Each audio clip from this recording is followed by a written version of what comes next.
अस्सलाम वालेकुम dear students. I hope आप सब लोग खैरियत से होंगे। इस लेक्चर के अंदर हम लोग डिस्कस करेंगे फेडरल बोर्ड HSSC 2 मतलब सेकंड ईयर के पाकिस्तान स्टडीज़ के मॉडल पेपर को डिस्कस करेंगे, जो कि करिकुलम 2022 और 2023 का है। ठीक है जी। सो ऑलरेडी मैं नाइन्थ क्लास की जो है वो पाकिस्तान स्टडीज़ जो थी पहले स्टार्टिंग में थी, उसके बाद उन्होंने कैंसिल कर दी, और 10th क्लास की जो थी वो पाकिस्तान स्टडीज़ उसमें शिफ्ट कर दी। तो उसके मैं तमाम तर जो है मॉडल पेपर अपलोड कर चुकी हूँ। और अब अपकमिंग डेज़ में सेकेंड ईयर के भी एग्ज़ाम्स क्योंकि आ रहे हैं, तो उसके लिए मैंने ये मॉडल पेपर जो है वो पाकिस्तान स्टडीज़ का फेडरल बोर्ड की वेबसाइट से लिया है। इसको मैं सॉल्व करूँगी ताकि आप लोगों को इजीली ये अंडरस्टैंड हो जाए कि किस तरह से पेपर को अटेम्प्ट करना है, कितने जो हैं वो मार्क्स एक पे जो है क्वेश्चन लेगा, और MCQs का पोर्शन कितना होगा, और शॉर्ट क्वेश्चंस और लॉन्ग क्वेश्चन को किस तरह अटेम्प्ट करना है। Starting of with the section number जो इनिशियल सेक्शन है उसमें है हमारे पास MCQs पोर्शन, जो कि तकरीबन टोटल 10 मार्क्स का है। ठीक है। और इसके अंदर पहला जो क्वेश्चन है इसका वो है, what is the foundation of ideology of Pakistan, that is Islam. Who originated two nation theory, किसने ओरिजिनेट की थी? Allama Iqbal. Question number 3 is, in which organization both Pakistan and Turkey are included, that is Shanghai Cooperation Organization.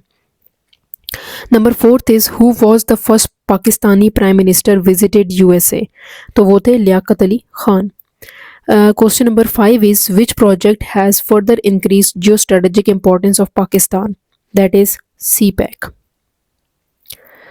So इसके बाद आता है जी question number 6, that is, how many refugees came to Pakistan at the time of partition, that is 6.5 million. Question 7th is, Pakistan was successful in overcoming the initial problem due to Quaid-e-Azam leadership. When Pakistan became member of UNO, that is 1949. As a Governor General, Quaid-e-Azam laid the foundation of State Bank of Pakistan.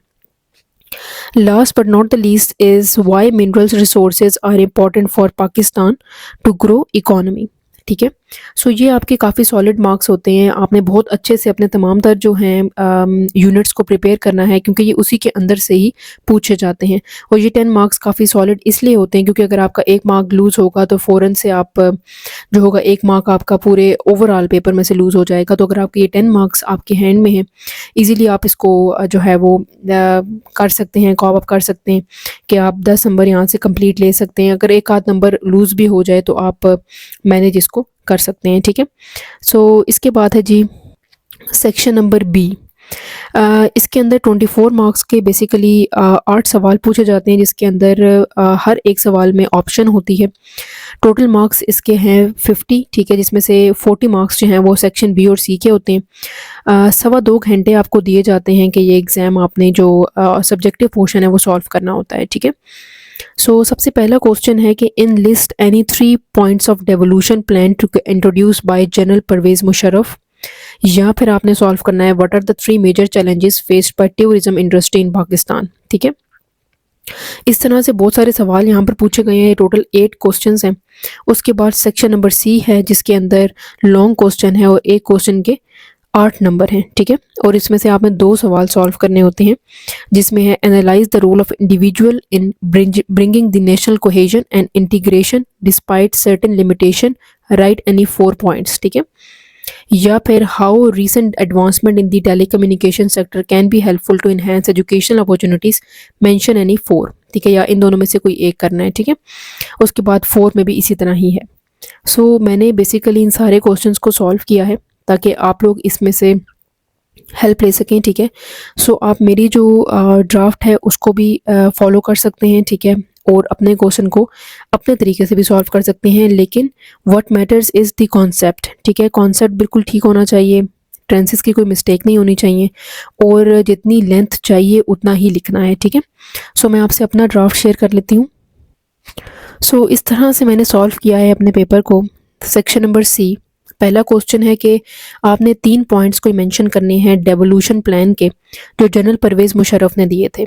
तो पहला था कि transfer of power to local governments, जो तहसील और district government थी उनको power देना, उनको ट्रांसफ़र कर देना, ये एक पहला पॉइंट था। Establishment of district tehsil and union council, ये इन्होंने इस्टेब्लिश किया था परवेज़ मुशर्रफ साहब ने, जो भी लोकल गवर्नमेंट्स में डिस्ट्रिक्ट्स भी हैं, तहसील भी हैं, यूनियन काउंसिल भी है। Political participation and grass root level, बहुत निचले दर्जे पे पॉलिटिकल पार्टिसिपेशन होना, जैसे कि नाइब है, नाइब कासिद है, ठीक है, वो यहाँ से शुरू हुआ था। उसके बाद क्वेश्चन नंबर 2 है, describe any two major features of 1973 constitution in particular context of fundamental human rights, ठीक है। तो बेसिकली मैंने सारे क्वेश्चन सॉल्व नहीं किए, टोटल 8 क्वेश्चन सॉल्व किए हैं, ठीक है। जो और वाले क्वेश्चन हैं उनमें से एक किया है, ठीक है। और अगर आपको वो कंप्लीट दोनों ही सॉल्व करवाने हैं तो मैं दोनों भी सॉल्व कर दूंगी, लेकिन मैंने फर्स्ट का सिर्फ एक पार्ट सॉल्व किया है, सेकंड का दूसरा पार्ट सॉल्व किया है, ठीक है। इस तरह से मैंने सॉल्व किए, लेकिन जस्ट फॉर योर हेल्प, ठीक है जी। सबसे पहले हमने बताना है कि 2 मेजर फीचर्स क्या थे 1973 के कॉन्स्टिट्यूशन के। वो था फंडामेंटल राइट ग्रांटेड, मतलब जो बुनियादी हकूक थे वो दिए गए। पार्लियामेंट्री सिस्टम इंट्रोड्यूस्ड, जो पार्लियामेंट्री जो निज़ाम था, पार्लिमानी निज़ाम, वो इंट्रोड्यूस किया गया। और जुडिशरी को आज़ाद कर दिया गया, अदलिया को आज़ाद कर दिया गया, ठीक है जी। Highlight any 3 issues regarding child labour and under age employment in Pakistan, तो वो वजह क्या है, गुर्बत है। हमारा पार्लिमानी सिस्टम जो इंट्रोड्यूस हुआ है उसके अंदर प्रॉपर राइट्स की आवाज़ नहीं उठाई जाती। इंडिपेंडेंस ऑफ जुडिशरी, अदलिया हमारा आज़ाद हो गया, लेकिन स्टिल उसके ऊपर सिर्फ थेरी के अंदर बातें हैं, प्रैक्टिकलिटी नहीं है। Question 4 is water pollution causes any 3। Industrial waste है, वजह जो है सनत से जो सारा निज़ाम गंदगी निकल रहा है वो है। सीवेज डिस्पोजल है। एग्रीकल्चर के केमिकल्स हैं, ठीक है, जो वाटर पोल्यूशंस को क्रिएट कर रहे हैं। क्लाइमेट चेंज के रिस्क क्या हैं, that is question number 5। Climate change के रिस्क जो आ रहे हैं वो है बहुत ज़्यादा, जो फ्लडिंग शुरू हो गया पाकिस्तान में, हीट वेव है, ग्लेशियर्स मेल्ट हो रहे हैं, ठीक है। ये रिस्क जो है वो अब हमें देखने को मिल रहे हैं। रोल ऑफ माइनॉरिटीज़, सबसे पहले क्या है कि आप हार्मनी मेंटेन करें, मिलजुल कर रहें। इकोनॉमिक कंट्रीब्यूशन होना बहुत ज़रूरी है। कल्चरल डाइवर्सिटी को समझने की ज़रूरत है कि हर कोई डिफरेंट कल्चर से बिलोंग करता है, और पाकिस्तान जो है वो एक डाइवर्स कल्चरल कंट्री है, ठीक है। बहुत ज़्यादा डिफरेंट कल्चर्स यहाँ पर पाए जाते हैं। उसके बाद क्वेश्चन नंबर 7 है, that is causes of deforestation, कोई से 3 बताने हैं। कैसे जो कटाई हो रही है दरख्तों की, उसके कॉजेज़ क्या हैं। अर्बनाइजेशन, के लोग जो हैं वो देहातों से सिटीज़ की तरफ आ रहे हैं, अर्बनाइजेशन हो रही है, अर्बन एरियाज़ में आ रहे हैं। इलीगल लॉगिंग, मतलब डिफरेंट कैनाल वगैरह बनाए जा रहे हैं इलीगल तरीके से। एग्रीकल्चर एक्सपेंशन हो रही है, ठीक है, एग्रीकल्चर साइड पे बहुत ज़्यादा जो है वो एक्सपेंड किया जा रहा है, ठीक है। फ्लड कंट्रोल मेजर्स एनी 3, ये दैट इज़ क्वेश्चन नंबर 8। तो सबसे पहले फ्लड कैसे कंट्रोल कर सकते हैं, डैम्स बनाएं, प्रॉपर ड्रेनेज सिस्टम हो और एफॉरेस्टेशन हो, मतलब ज़्यादा से ज़्यादा दरख्त लगाएं। फिर आता है जी सेक्शन नंबर सी। इसमें मैंने जो क्वेश्चन सॉल्व करने के लिए लिया है वो है role of individual in national cohesion, ठीक है। तो सबसे पहले मैं इसकी आउटलाइन आपको बताऊंगी किस तरह से आपने इसको सॉल्व करना है। So that is starting of with the introduction. सबसे पहले आपने बताना है कि नेशनल कोहेजन क्या होती है। उसका मतलब होता है unity and integration among citizen. Integration मतलब एकता, ठीक है, इत्तेहाद होना, इकट्ठे रहना बहुत सारे सिटीजन्स का, यूनिटी होना, इत्तेहाद कायम करना, ठीक है, उसको नेशनल कोहेजन कहते हैं। की रोल्स ऑफ इंडिविजुअल, अब क्या रोल है इंडिविजुअल का कि वो प्रमोट करें टॉलरेंस को, मतलब सब्र रखें, ठीक है, सारे इथनिक और कल्चरल डाइवर्सिटी की रिस्पेक्ट करें, कि जो डिफरेंसेस हैं उनकी रिस्पेक्ट करें। उसके बाद आता है जी follow law and constitution, strengthen करें नेशनल डिसिप्लिन को, ठीक है। आपने ये हेडिंग्स देनी है इंट्रोडक्शन की और फिर ये सॉल्व करना है, फिर की रोल्स बताने हैं, उसकी सब हेडिंग्स हैं ये, ठीक है, कि लॉ को फॉलो करना है, नेशनल डिसिप्लिन को फॉलो करना है, ठीक है। उसके बाद आता है जी इनकरेज एजुकेशन, एजुकेशन को इनकरेज करें, मतलब तालीम ज़्यादा से ज़्यादा लें, अवेयरनेस क्रिएट करें। रिजेक्ट एक्सट्रीमिज़म, कि जो बहुत ज़्यादा एक्सट्रीमिज़म बढ़ती जा रही है कि एक हद तक आप चले जाओ कि आप कत्लो गारत पे उतर आओ, उसको ख़त्म करना है। और डिवीज़न जो सोसाइटी है उसको ख़त्म करना है, कि सोसाइटी के अंदर डिवीज़न ना हो, कोई चीज़ बिखरे ना। अब इसकी लिमिटेशंस क्या हैं जी, कि लिमिटेशन है कि लिटरेसी है, जो इश्यूज़ आ रहे हैं लिटरेसी की वजह से भी नेशनल कोहेजन जो है वो ब्रेक होती है। इकोनॉमिक इनइक्वालिटीज़ हैं कि कुछ बहुत पुअर हैं, ठीक है, और कुछ बहुत रिच हैं। पॉलिटिकल इंस्टेबिलिटी भी है कि प्रॉपर पॉलिटिकल सिस्टम नहीं है, जिसकी वजह से जो स्टेबिलिटी है वो मेंटेन नहीं हो पा रही, और जिसकी वजह से वो प्रॉपर हुकूमत नहीं है। हुकूमतें अगर प्रॉपर हों तो वो इस चीज़ को लागू करती हैं, रूल ऑफ लॉ को।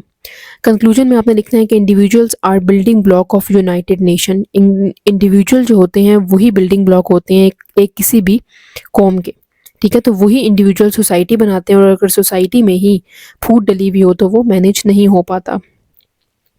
क्वेश्चन नंबर 4 पे सॉल्व किया गया है कि IMF and economic development Pakistan की आपने बतानी है।